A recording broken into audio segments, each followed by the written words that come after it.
जी बिस्मिल्लाहिर्रहमानिर्रहीम। हमने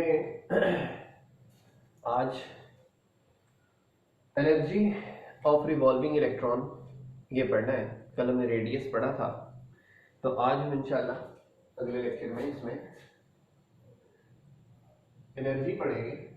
energy of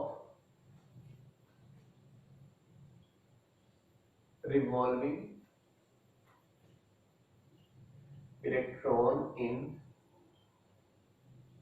nth shell कह लें या nth ऑर्बिट कह लें, बात एक ही तस्वर की जाएगी।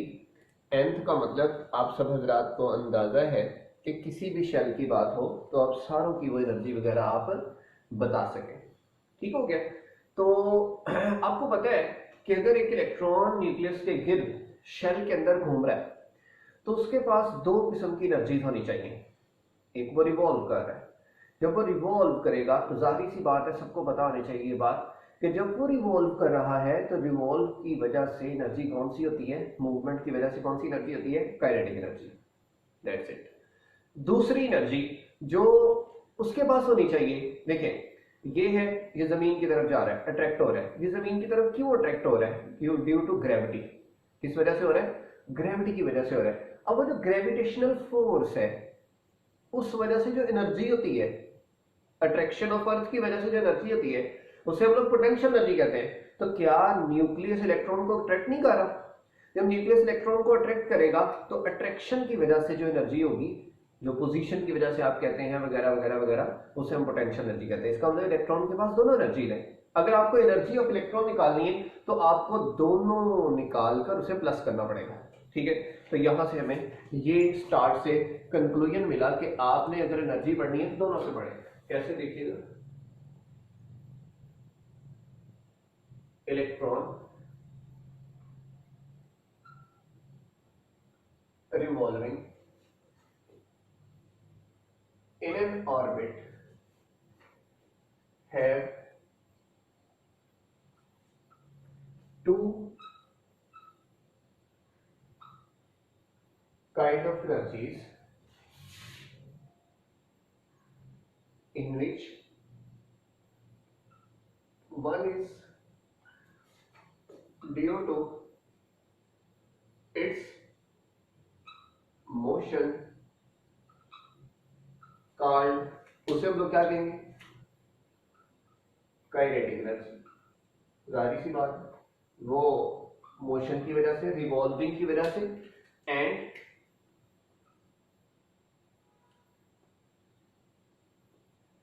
अदर इज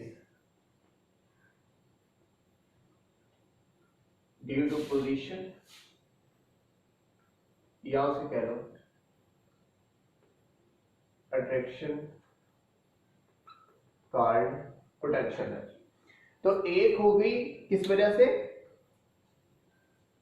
अट्रैक्शन की वजह से, दूसरी मूवमेंट की वजह से। अब यहां से अगर आप देखो कि एक को हमने क्या कह दिया? पोटेंशियल एनर्जी, और एक को हमने क्या कह दिया? Kinetic energy. सही। तो काइनेटिक एनर्जी किस वजह से हुई? Due to motion.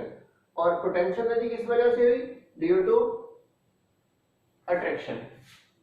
ठीक है? इसलिए हम कहते हैं हेंस टोटल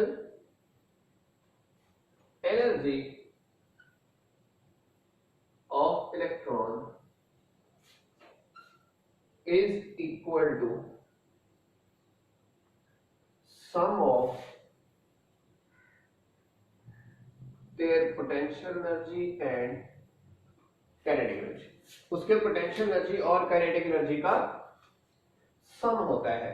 मतलब देखो, एनर्जी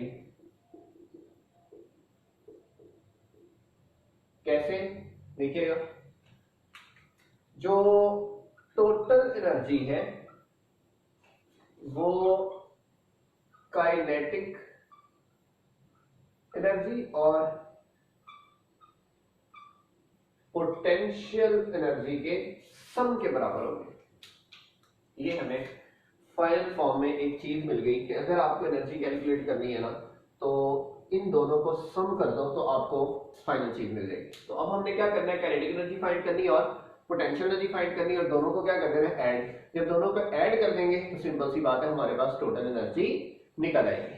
अब वन बाय वन करके मैं टोटल एनर्जी को निकालने के लिए पोटेंशियल एनर्जी और काइनेटिक एनर्जी फाइंड करूंगा। तो सबसे पहले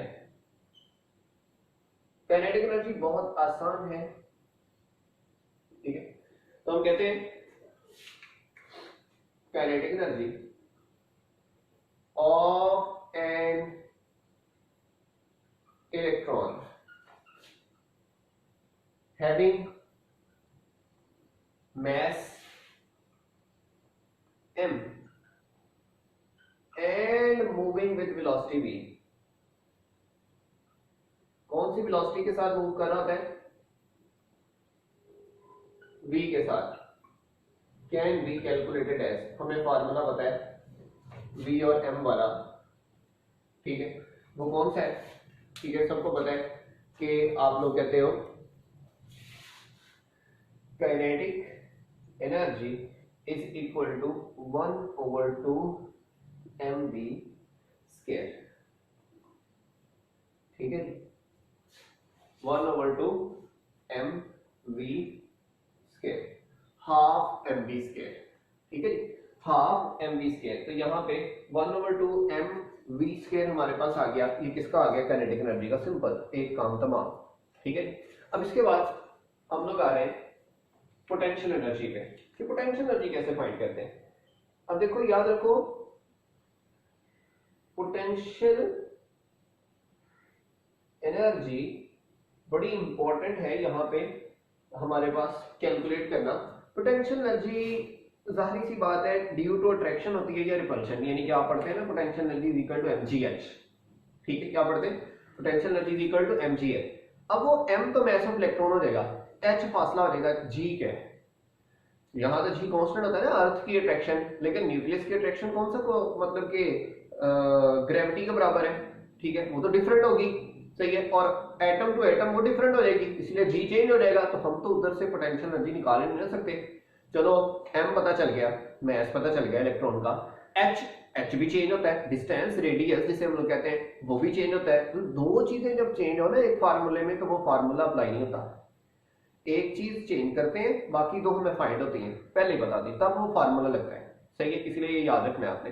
तो इसलिए हमें एक पक्की बात पता चल गई कि हमें इसका मतलब है कि ये तरीका ठीक है ही नहीं, mgh वाला, क्यों, इसमें g हमें पता ही नहीं है, h भी हमें निकालना पड़ता है, तो फिर हमें अपना दो काम निकालते हुए पोटेंशियल एनर्जी में बड़ा इम्पॉसिबल लग रहा है, और हर एटम में इसका तो सिनेरियो डिफरेंट हो जाएगा। तो हम इसे निकालने का एक डिफरेंट तरीका निकालते हैं। जैसे मैं कहता हूँ ये बॉडी ये जमीन पे, let's suppose that surface of earth है, ये यहाँ पड़ी हुई है, आप इसे वर्क करते हो,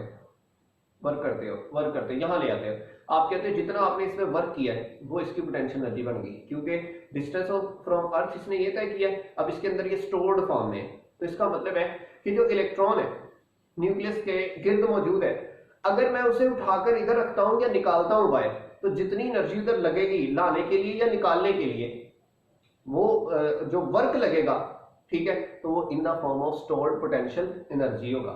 तो हम वर्क की टर्म में से निकालना आसान समझते हैं। अब न्यूक्लियस जो सा मर्जी होता है, मुझे वर्क कितना करना पड़ता है, न्यूक्लियस को वर्क कितना करना पड़ता है, जितना वर्क किया है उसे उठाकर लेके आने में या अपना शेल से बाहर भगाने में जितना भी वर्क करना पड़ता है, वो दोनों क्या होती है, पोटेंशियल एनर्जी। दोनों में से जो सी मर्जी कैलकुलेट कर लें, इनकमिंग या आउटगोइंग वो फर्क नहीं पड़ेगा। अच्छा आप सुनिएगा, potential energy of electron is calculated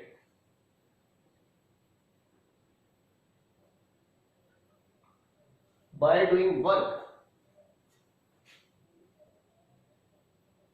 on electron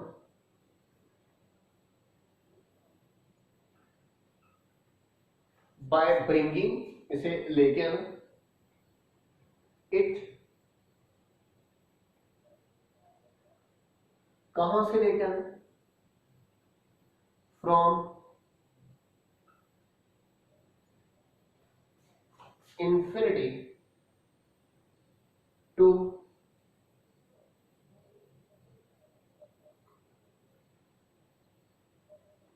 distance r in its shell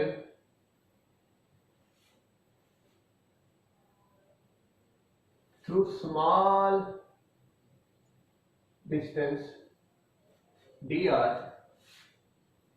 and force applied on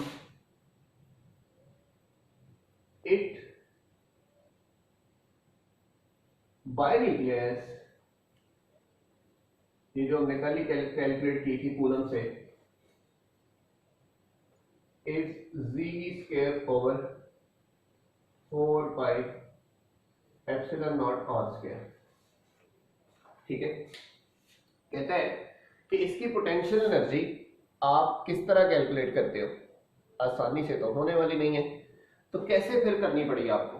simple सी बात है, आप क्या करते हो, इलेक्ट्रॉन को इंफिनिटी से उठाते हो और कहां लेके आते हो, शेल के अंदर। ठीक है, तो डिस्टेंस r तक लेके आते हो। जब डिस्टेंस r तक लेके आना होता है तो एक स्मॉल डिस्टेंस तय करते हो dr।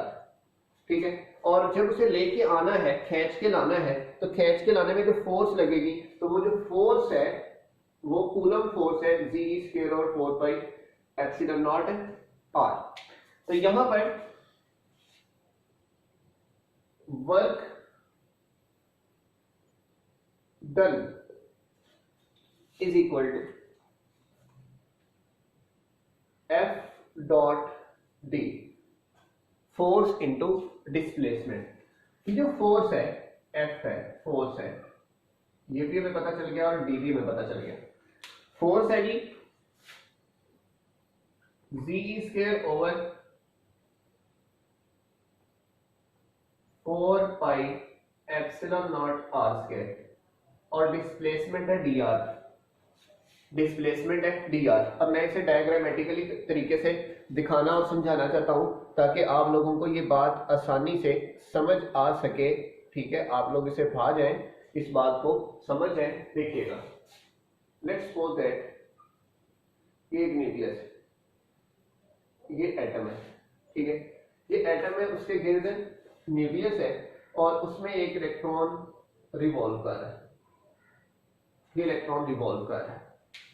अब जो एटम है उसके अंदर जो न्यूक्लियस है उसकी पावर यहां तक नहीं होती इसे खींचने के लिए, यानी कि इलेक्ट्रॉन जब इस शेल में होता है ना, एक्साइट करके ऊपर जाता है, जो ऊपर जा रहा होता है ऊपर वाले शेल में ना, तभी उसे न्यूक्लियस ही खींच रहा होता है। इसका मतलब है पहले शेल में तो उसने खींचना, अगर वही इलेक्ट्रॉन ऊपर भी चला जाए फिर भी न्यूक्लियस खींचता है। इसका मतलब उसकी फील्ड दूर तक है, क्योंकि आपको पता है प्रोटॉन इलेक्ट्रॉन से 1836 टाइम बड़ा है और इफेक्ट भी ज्यादा होगा इसका। तो ये वो फील्ड है जहां तक न्यूक्लियस अपना असर दिखा सकता है। जैसे मैं कहता हूं MgH, ग्रेविटी है तो पोटेंशियल एनर्जी है, जब G नहीं है, ग्रेविटी नहीं है, अट्रैक्शन नहीं है, तो G जीरो हो जाएगा। तो M और G जितना मर्जी हो तो MgH क्या हो जाएगा, जीरो, तो पोटेंशियल एनर्जी जीरो हो जाएगी। इसलिए यहां पे हमने ये फील्ड तय कर दी। फील्ड से बाहर, फील्ड के बाहर यहां पर जो आप कह लो कि इस जगह पर कह लो, वो सारी क्या है, इंफिनिटी है। यहां पर आप कह लो क्या है, इंफिनिटी है। बाहर सारी क्या है, इंफिनिटी, यानी कि जहां मर्जी कोई अट्रैक्शन नहीं है, कोई इसमें ग्रेविटी का असर, यानी कि न्यूक्लियस की अट्रैक्शन का असर नहीं है। अब हम करते क्या है, एक इलेक्ट्रॉन को पकड़ते, आपको पता है इसका ये वाला डिस्प्लेसमेंट क्या है, इसे R कहते हैं। इसे क्या कहते हैं आप, R कहते हैं। अब आपने किया क्या, आपने इधर से इलेक्ट्रॉन को उठाया, यहां ले आए, ये जो छोटा सा डिस्टेंस तय किया इसे कहते हैं dr, displacement up to radius. ये रेडियस है ना, इतना रेडियस तक इलेक्ट्रॉन को इंफिनिटी से उठा के लाया। अब देखो जरा गौर से देख रहे हैं कि ये यहां पे पोटेंशियल एनर्जी जो इंफिनिटी पे है वो क्या होगी, जीरो। वो क्या होगी, जीरो। क्यों जीरो होगी तो बताएगा, पोटेंशियल एनर्जी क्यों जीरो होगी। मैंने अभी बताया कि इंफिनिटी पर G की वैल्यू, अट्रैक्शन की वैल्यू क्या होती है, जीरो होती है। अट्रैक्शन की वैल्यू क्या होती है, जीरो होती है। जब इधर अट्रैक्शन नहीं है तो पोटेंशियल एनर्जी क्या है, फील्ड से बाहर, फील्ड से बाहर क्या है, जीरो। जैसे ही फील्ड के अंदर आया है मैंने फील्ड के अंदर इसे लेके आया हूं तो इसे न्यूक्लियस खींचेगा खींचेगा खींचेगा खींचेगा खींचेगा और यहां ले आएगा। जितना न्यूक्लियस ने इसको खींच के वर्क किया, इसके ऊपर फोर्स लगाई है और फोर्स के बदले में इसने फासला तय करके रेडियस तक पहुंचा है, तो जो फोर्स न्यूक्लियस ने लगाई और जितना इसने फासला तय किया, इन दोनों के प्रोडक्ट को क्या कहते हैं? वर्क। इन दोनों के प्रोडक्ट को क्या कहते हैं? वर्क। देखो मैंने कहा फोर्स लगाई न्यूक्लियस में, वो क्या है? जी स्क्वायर और 4 pi epsilon not R square, क्योंकि न्यूक्लियस में प्रोटॉन और इलेक्ट्रॉन के दरमियान ये वाली फोर्स है, ये कल हमने पढ़ ली है, सेंट्रीपिटल फोर्स। फिर जो डिस्प्लेसमेंट तय किया है वो अप टू रेडियस है, इस वजह से उसे क्या कहते हैं? Displacement up to radius, D R. क्या कह दिया हमने? D R. ओके, दो चीजें हो गई। तो ये किसके बराबर है? वर्क के बराबर। अब आपको पता है वर्क किसके बराबर होता है? पोटेंशियल एनर्जी के बराबर होता है। वर्क किसके बराबर होता है? पोटेंशियल एनर्जी के बराबर। अब यहां पे एक मसला है, यहां पे एक चीज है जो हमने हल करनी है। यहां पे वर्ड आया डी, डेरिवेटिव का। जब वर्ड डेरिवेटिव का आ जाए तो उसको इंटीग्रेट करके सही से करते हैं, उसे सॉल्व करते हैं, ठीक है? तो इंटीग्रेशन, जैसे हम लोग कहते हैं ना, स्क्वायर का दुश्मन अंडर रूट है, स्क्वायर अंडर रूट से कटता है, अंडर रूट स्क्वायर से कटता है, ऐसे ही ये जो डी का वर्ड है ना, डिस्प्लेसमेंट वाला वर्ड है, ये इंटीग्रेशन से कटता है और इंटीग्रेशन वाला वर्ड डेरिवेटिव से कटता है, ठीक है?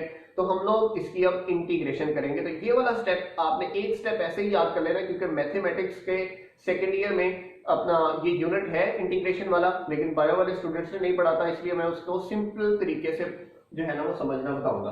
तो हम देखें, बाय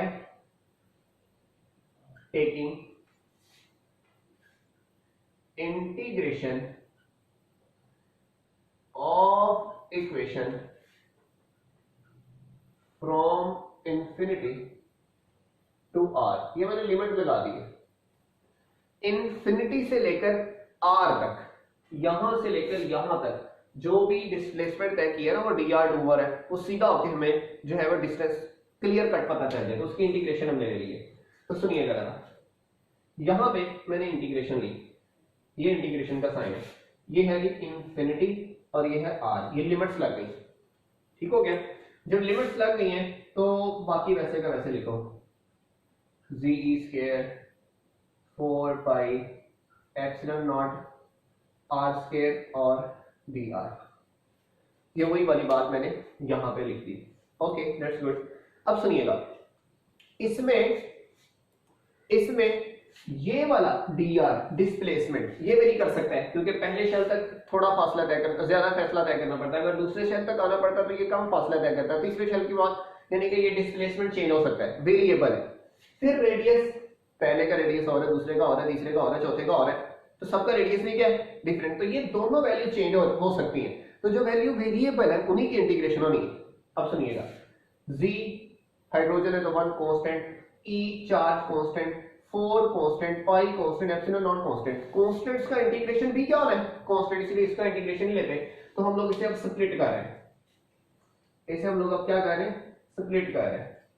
देखो, Z E square over 4 pi epsilon not, ये एक साइड पे रहेंगे, इंटीग्रेशन वहीं की वहीं रहेगी, इंफिनिटी से आर तक, सही है? और हमारे पास ये बन जाएगा D R over R square, D R over R square. अब ये जो एक स्टेप है जो मैं अब करने लगा हूं, बताने लगा हूं, ये मैथमेटिक्स में करें तो इसके नंबर ऑफ स्टेप्स बनते हैं, लेकिन हम इतना ज्यादा टाइम नहीं जाया करें क्योंकि बाकी भी डेरिवेशन और बुक में भी उसे एक्सप्लेन नहीं किया हुआ, इसलिए हम सिंपल सी एक बात बताएंगे। जब इसकी इंटीग्रेशन करते हैं तो सुनिए, यहां पे नीचे स्क्वायर है, ऊपर कोई पावर नहीं है, यानी कि 1 है। जब नीचे स्क्वायर होता है, नीचे भी -2 कर देते हैं, ऊपर भी -2 कर देते होते हैं, ठीक है? यहाँ पे 2 - 2, ये तो पावर जो है ना खत्म हो जाएगी, किसी की पावर 0 तो वो 1 हो जाता है, यानी कि वो सिर्फ r हो जाएगा या जो भी होगा इसके बराबर हो जाएगा। और यहाँ जब 1 - 2 करेंगे तो वो -1 आंसर आएगा, तो -1 इसके साथ आ जाता है। यानी कि सिंपल सी एक बात याद रखें, dr ओवर r स्क्वायर की इंटीग्रेशन क्या है? -1 over r। dr over r square की इंटीग्रेशन क्या है? -1 ओवर r। ये आप हजरात ने इतना याद करना है, ये सिंपल से इतनी बात याद करना है, बाकी वैसे का वैसे रहने हैं। Z square over 4 pi epsilon not, ये आपने जो हल किया ये इंफिनिटी से r तक का सॉल्यूशन है, ये इंफिनिटी से आर तक का सोल्यूशन है। और आप हजरात को मैंने जो बात कर दी है उसे आपने फोकस कर लेना है अभी से कि मैं क्या कह रहा हूं कि यहां पर जो dr ओवर आर स्क्वायर की इंटीग्रेशन है, ये साइन इंटीग्रेशन का है, इंटीग्रेशन इसकी करेंगे तो आंसर आएगा -1 ओवर आर। बस इस स्टेप को आप याद करेंगे as it is, -1 over R. अब ये यानी कि हल हो चुका है। अब इसे ओपन करें तो ये क्या बन जाएगा, मैं कह दूंगा जो वर्क डन है वो किसके बराबर होता है, फिर पोटेंशियल एनर्जी के। और पोटेंशियल एनर्जी कितनी निकली है वो देखिए जरा, ये माइनस इधर आएगा तो ये बनेगा -GE² ओवर 4πε0r। ठीक है जी। तो ये हमारे पास इक्वेशन आ गई नंबर 2, किसकी आ गई, पोटेंशियल एनर्जी। लेकिन यहां पे एक हैरानकुन बात है, पोटेंशियल एनर्जी की वैल्यू किसमें आई है, माइनस में क्यों आई। तो जो इधर फिर ये बात आपको समझ आएगी, आप लिख भी सकेंगे। जब इलेक्ट्रॉन इंफिनिटी पे होता है, जब इलेक्ट्रॉन इंफिनिटी पे होता है, लामहदूद जगह पे होता है, वैक्यूम में होता है, उस पर ग्रेविटी जीरो असर करती है। जब ग्रेविटी जीरो असर करती है तो इस वजह से हम कहते हैं उसके ऊपर कोई पोटेंशियल एनर्जी का भी असर नहीं है, यानी कि पोटेंशियल एनर्जी इसकी क्या होती है, जीरो होती है। यहां पे इसकी पोटेंशियल एनर्जी क्या है, जीरो। क्लियर है बात। अब हम करते क्या है, उसे फील्ड में लेके आते हैं। जब फील्ड में लेके आते हैं तो ये न्यूक्लियस की तरफ आता है। जब न्यूक्लियस की तरफ आता है, पहले यहाँ पे न्यूक्लियस से डिस्टेंस ज्यादा है, आहिस्ता आहिस्ता आहिस्ता आहिस्ता डिस्टेंस कम हो रहा है, डिस्टेंस क्या हो रहा है, कम हो रहा है। और आपको पता है कि पोटेंशियल एनर्जी किसके डायरेक्टली प्रोपोर्शनल होती है, डिस्टेंस के। कि पोटेंशियल एनर्जी कम होगी, ये पोटेंशियल एनर्जी का डिस्टेंस कम होगा, पोटेंशियल एनर्जी भी क्या होगी, कम होगी। अब पहले थी इंफिनिटी पे जीरो, जैसे ही वो डिस्टेंस कम किया वो जीरो से भी कम हो गई। अब जीरो से कम क्या होता है, नेगेटिव। जीरो से कम क्या होता है, नेगेटिव। तो इलेक्ट्रॉन जब इन्फिनिटी पे है तो उसकी पोटेंशियल एनर्जी जीरो है। जब हम उसे न्यूक्लियस की तरफ लेके आएंगे, डिस्टेंस कम होगा, डिस्टेंस कम होने से पोटेंशियल एनर्जी कम होती है, और जीरो से कम एनर्जी क्या कहलाती है, नेगेटिव कहलाती है। ठीक है। तो हम लोग कहते हैं, ये फाइनल फार्मूला तो हमें पता चल गया, तो हम कहते हैं नेगेटिव पोटेंशियल एनर्जी किस वजह से। ठीक है। अब सुनिएगा, सिंपल सी बात लिखूंगा, the energy of electron at infinity is zero due to no attractive forces, and when it come closer, ये जब करीब आता है, किसके करीब आता है, when it come closer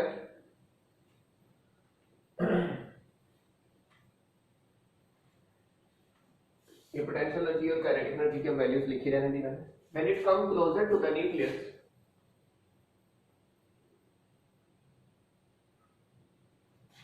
the potential energy decreases due to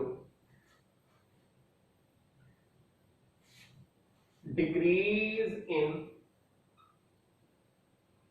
distance. Hence, potential energy less than zero will be negative. Potential energy जो जीरो से कम हो जाएगी, जीरो से कम होगी, वो किस में होगी, नेगेटिव में होगी। वो किस में होगी, नेगेटिव में होगी। तो यहां पे आप हजरात को मैंने जो बात समझाने की कोशिश की वो मेरे ख्याल में मैं डिलीवर कर चुका हूं कि ये नेगेटिव क्यों हुई, इस डायग्राम से आप लोग क्लियर कट दिमाग में बिठा सकते हैं। अच्छा, अब ये बात तो यहां तक क्लियर है। अब हमें पोटेंशियल एनर्जी भी पता चल गई, उसकी रीजन भी पता चल गई। अब हम इसको टोटल एनर्जी में कन्वर्ट करेंगे। तो EN लिख लें, एनर्जी ऑफ एन शेल, कोई भी शेल है ना, ठीक है। वो आपको पता है काइनेटिक एनर्जी की वैल्यू और पोटेंशियल एनर्जी की वैल्यू के बराबर है। काइनेटिक एनर्जी क्या है, 1/2 M V square plus potential energy क्या है ये minus Z E square over 4 pi epsilon not R. अब ये प्लस में और ये माइनस में, तो प्लस माइनस क्या होता है माइनस होता है, तो इस वजह से ये एनर्जी बन गई 1/2 M V square minus Z E square over 4 pi epsilon not R. Let this equation is termed as equation number 3। अब मसले मसाइल सुनने हैं और उसका हल सुनना है, ठीक है। सुनिए, देखो आपको मैथ्स पता है, वेलोसिटी नहीं पता, जो रेडियस की डेरिवेशन में भी हमने की थी कैलकुलेट के, जी पता है, ई पता है, 4 पता है, एप्सिलॉन नॉट पता है, आर नहीं पता। इसका मतलब है कि आपको एक वेलोसिटी की वैल्यू फाइंड करनी है और एक किसकी फाइंड करनी है रेडियस की, और दोनों की वैल्यू इसमें क्या कर देनी है पुट कर देनी है। जब दोनों की वैल्यू इसमें पुट कर देंगे तो देन आपके पास ये है कि 100% आपको फार्मूला मिल जाएगा। तो एक बार आप अपना एम वी स्केयर वाली वैल्यू वेलोसिटी की वैल्यू निकालेंगे और पुट करेंगे, तो दूसरी बार हम लोग रेडियस की वैल्यू पुट करेंगे। तो पहले मैं लिखता हूं वैल्यू ऑफ वेलोसिटी, ठीक है, वैल्यू ऑफ वेलोसिटी। तो हम कहते हैं from derivation of radius by comparing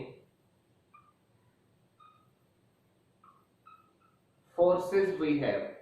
दो फोर्सेस हम कंपेयर करते हैं ना, तो उससे हमें एक लाइन समझ आई थी वो वाली M V square Z E square over 4 pi epsilon not R. अगर आपको याद हो तो centripetal force is equal to centrifugal force, ये हमने किया था। तो जब हमने ये वाला किया था तो यहाँ पे क्या नाम उसे बोलते हैं, इधर जो आर होता है वो इसके आर के स्क्वायर के साथ कट जाता है, तो यहाँ पे आर बच जाता है। ये हमने लास्ट डेरिवेशन रेडियस में करवाई थी आपको।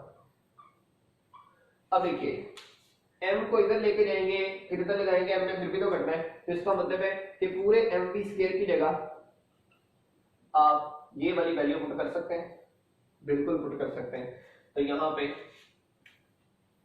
हम पुट करेंगे ई एन 1/2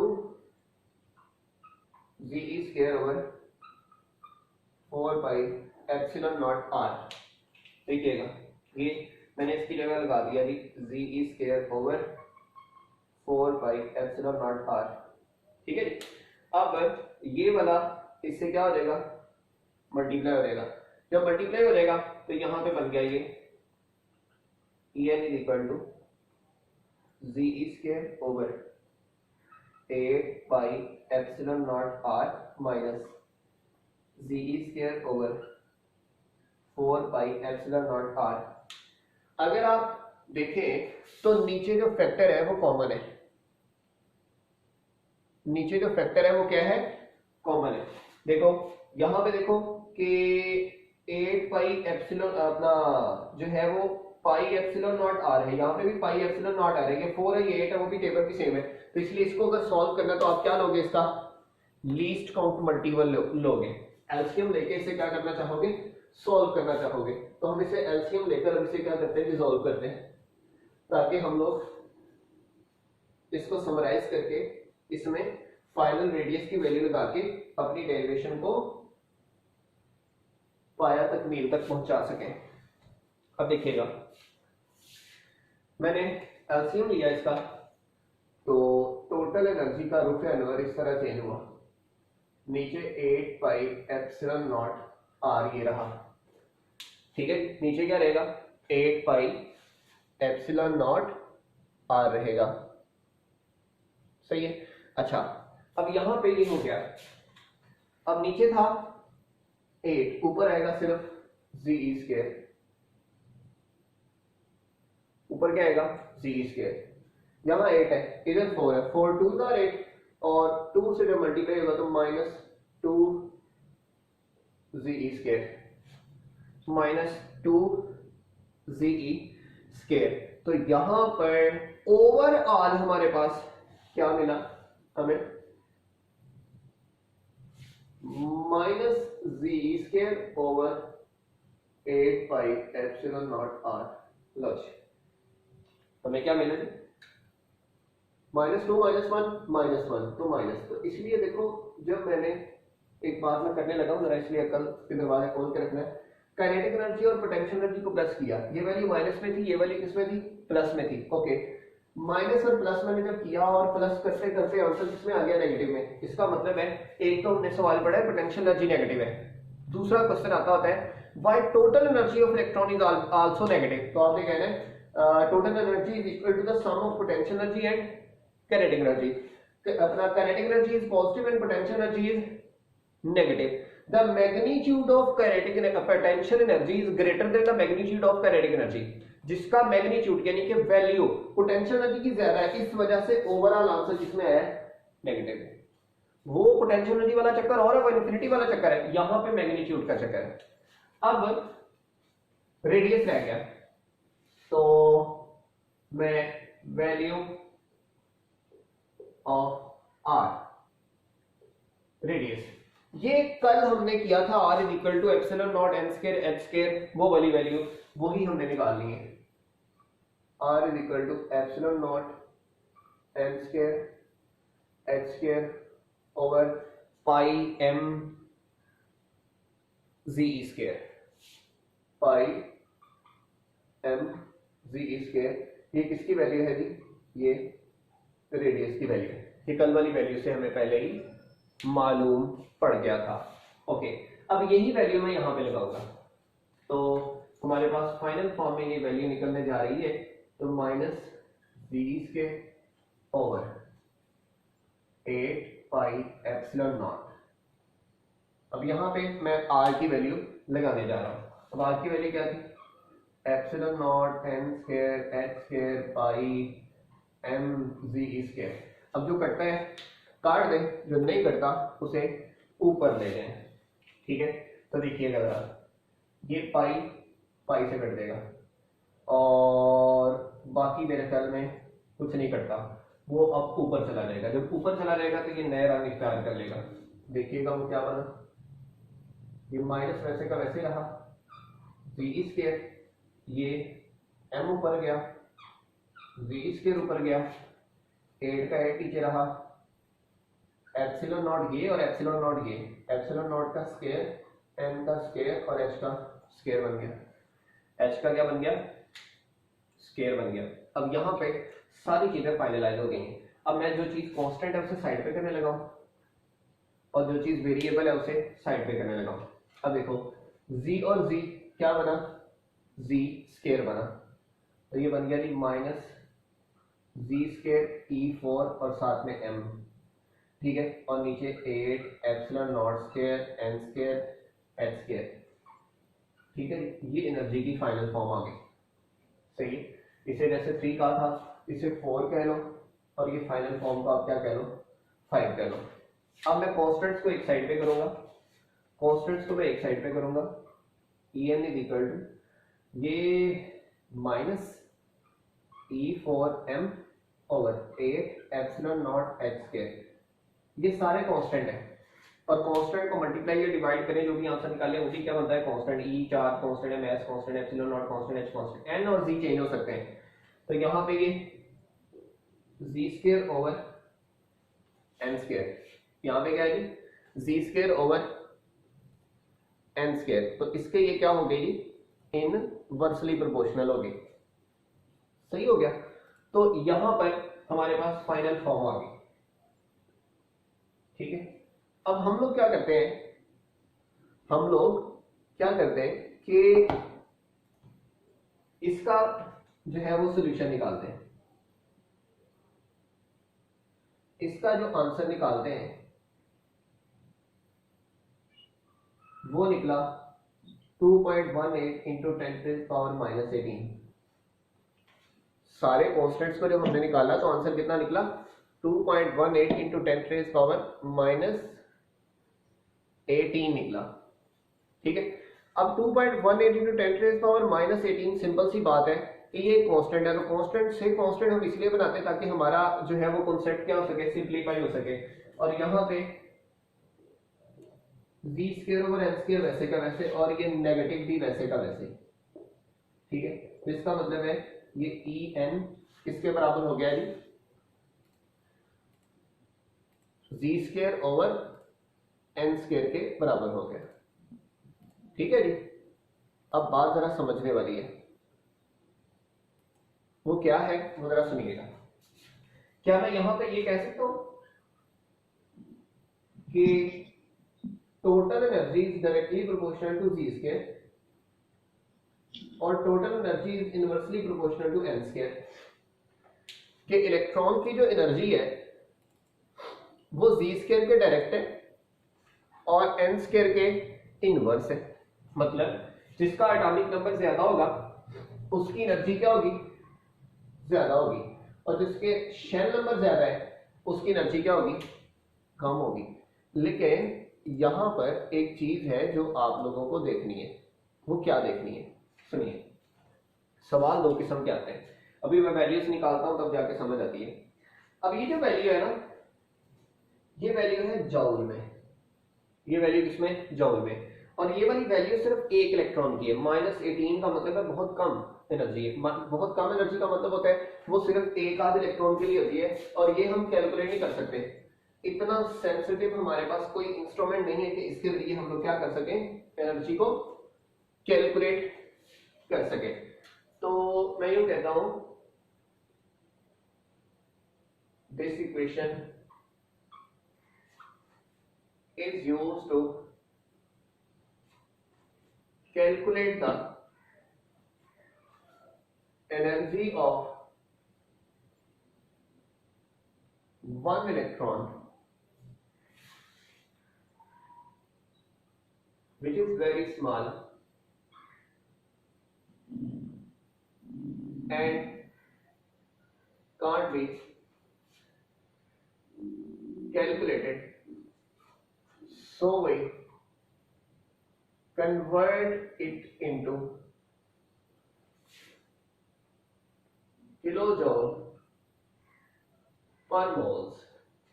इसलिए हम इसे किलो जॉउल पर मोल में कन्वर्ट करके देखेंगे ताकि हमें आसानी से ये वैल्यूज क्या हो सके, पता लग सके। तो यही वाली एनर्जी हम कहते हैं एनर्जी इन किलो जॉउल पर मोल।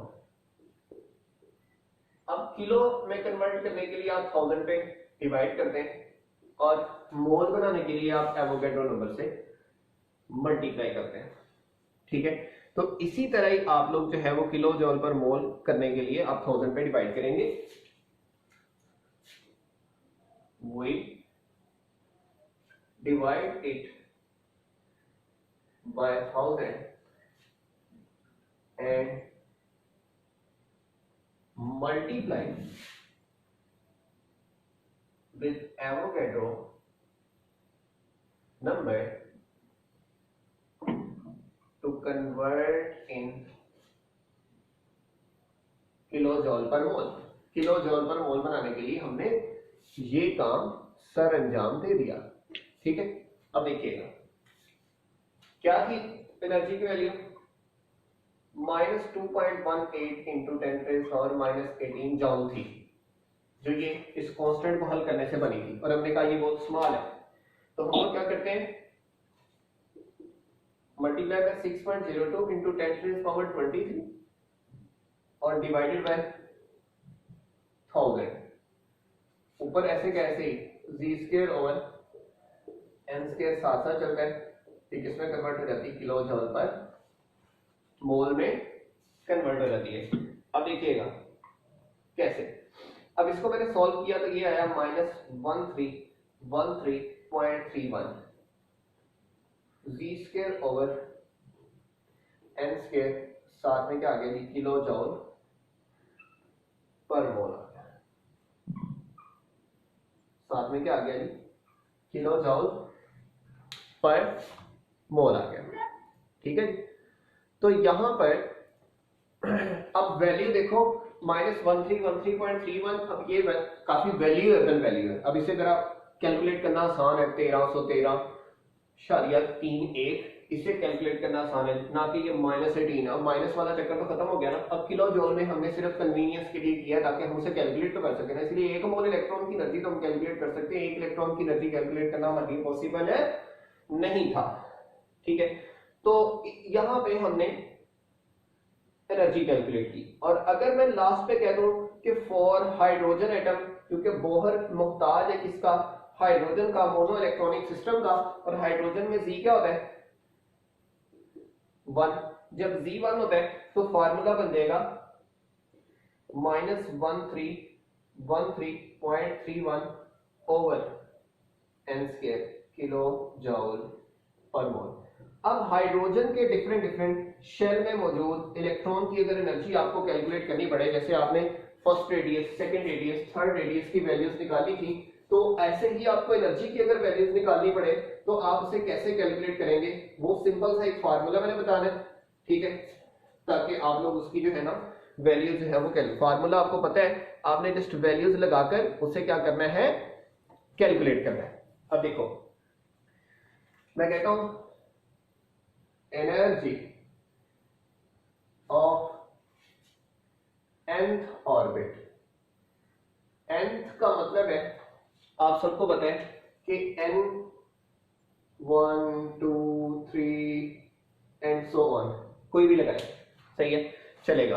अच्छा, इसका मतलब है कि आपको फर्स्ट शेल की एनर्जी भी कैलकुलेट करनी चाहिए, सेकंड शेल की भी करनी चाहिए, थर्ड शेल की भी होनी चाहिए, फोर्थ शेल की भी होनी चाहिए, ताकि आप लोगों को इसका डिफरेंस समझ आ सके। कल वाला n स्क्वायर के साथ बढ़ता था, आज वाला n स्क्वायर के साथ कम होना है। कल वाले में डिस्टेंस गैप, रेडियस में डिस्टेंस गैप्स बढ़ते थे, इसमें डिस्टेंस गैप्स कम होने हैं, ये भी याद रखिए क्योंकि इनवर्स है ना।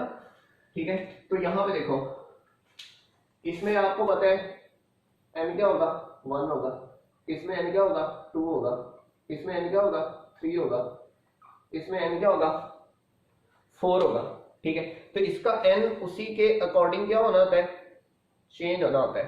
ठीक है, अच्छा अब देखिएगा, -1313.31 ओवर 1 का स्क्वायर, -1313.31 ओवर 2 का स्क्वायर, यानी कि ये 4 पे डिवाइड होगा, ये 1 पे डिवाइड होगा, इसलिए ये वैल्यू डिफरेंट हो जाएगी। -1313.31 ओवर 3 का स्क्वायर, ये 9 पे डिवाइड हो रहा है। ठीक है, 1313 ओवर 31 ओवर 4 का स्क्वायर। ठीक है, तो यहां पे वैल्यूज जिस तरह वो कल बढ़ रही थी, ऐसे ही ये क्या हो रही हैं, कम हो रही हैं। तो पहली वैल्यू तो वही आ जाएगी ना, -1313.31, -1313.31 किलो जूल पर मोल, पहली वैल्यू ये आ गई। दूसरी 328.32 किलो जूल पर मोल। तीसरी आ गई -82.08 किलो जूल पर मोल, तीसरी आ गई। चौथी आ गई -52.53 किलो जूल पर मोल। अब ये पहली 4 वैल्यूज हमने निकाल ली। अब पहली वैल्यू में देखो ना, -1313 है, दूसरी उसकी हाफ भी नहीं है, हाफ से भी कम है, यानी कि 1300 का हाफ यानी कि 650 के राउंड बनता है, ये 300 है, उससे भी कम है। और 300 का हाफ 150 बनता है, ये 300 के हाफ से भी हाफ हो गई। ठीक है, और ये तो बहुत ज्यादा कम है, तो इसलिए अब्रप्टली चेंज हो रही है। तो हम कहते हैं टोटल एनर्जी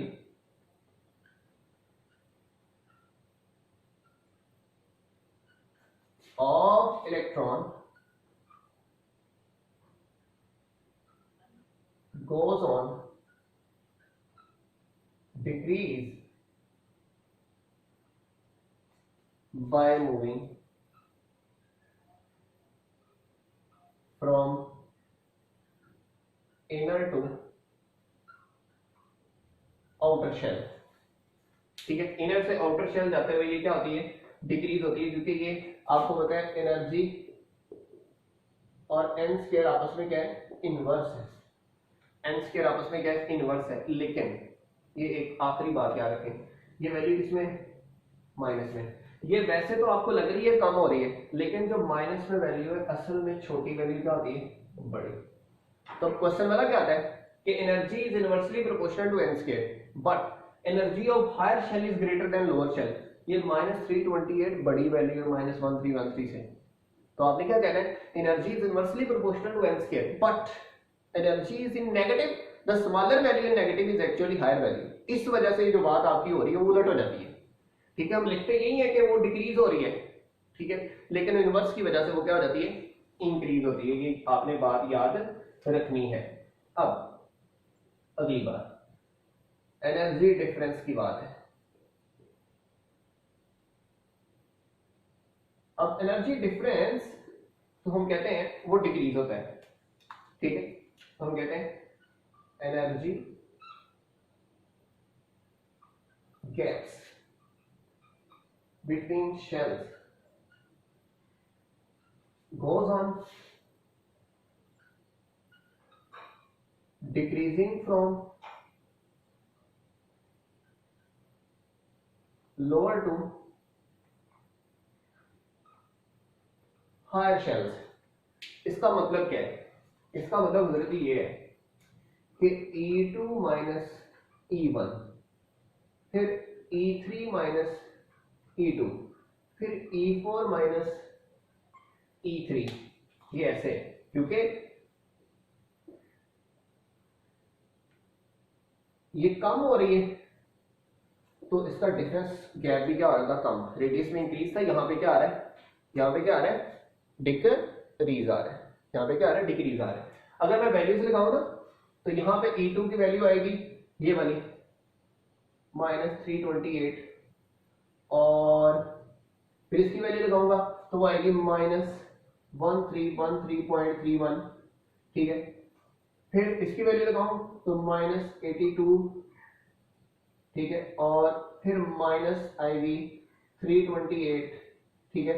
ऐसे ही -E4 आएगी जी 52, और फिर माइनस आएगा जी 82, ठीक है।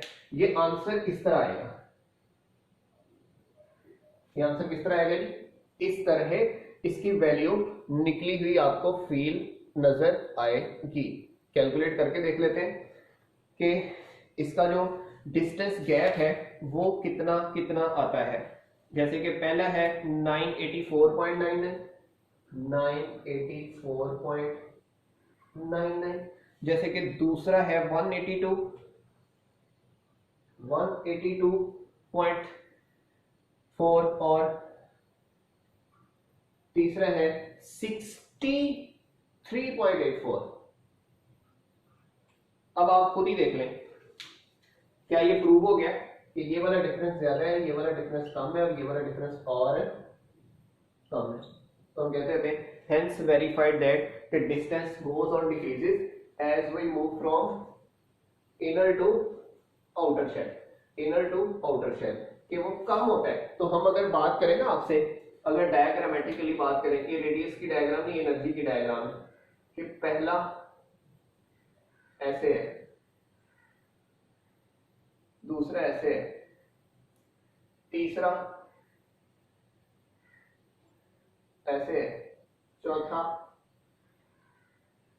ऐसे है, इंफिनिटी तक चलता है। तो जरा इस बात को भी आपने मुलाहजा कर लेना है ताकि आप लोगों को इस बात में कोई पशेमानी ना हो। देखिए ये E1, ये E2, ये E3, ये E4, ये E5।